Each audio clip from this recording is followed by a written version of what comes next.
Yan ang sagot sa problema ng selfie sa bidding.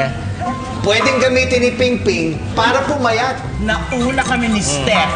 Kanina nag-suggest ako kay Victor. Sabi, nagloloko daw ako. Ngayon naman, may nauna sa akin. Kailan niyo ba ako siseryosohin? Gutumin na lang natin si Ping Ping.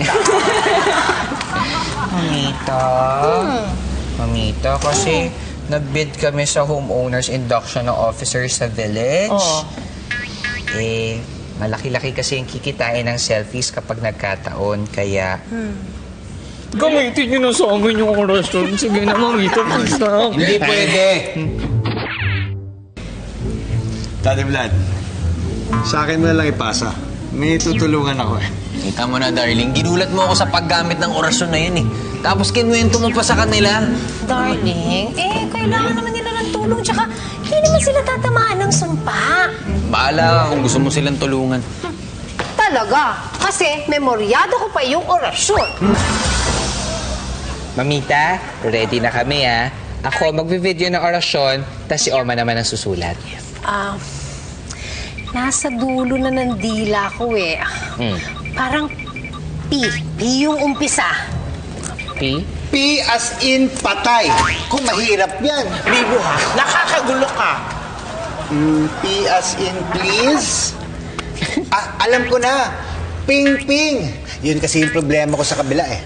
Pero solve ko na. Care ko sa orasyon nyo.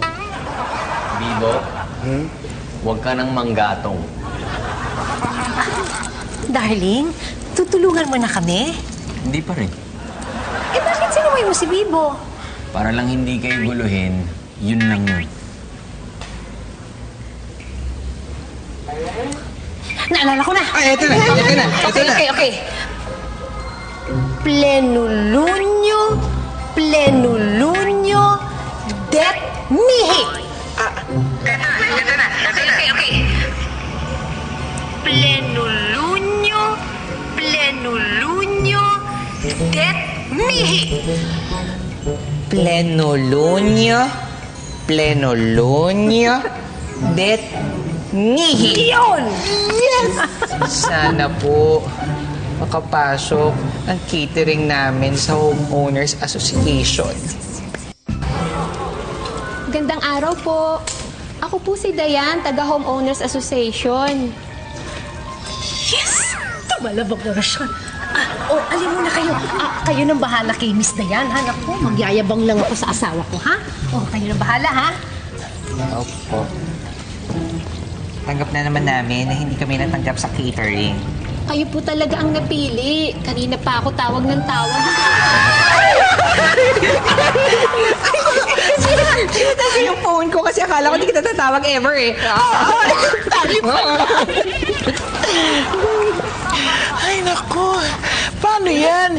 Hindi pa kami nakakapamalengke. Naurong din naman po yung araw ng induction.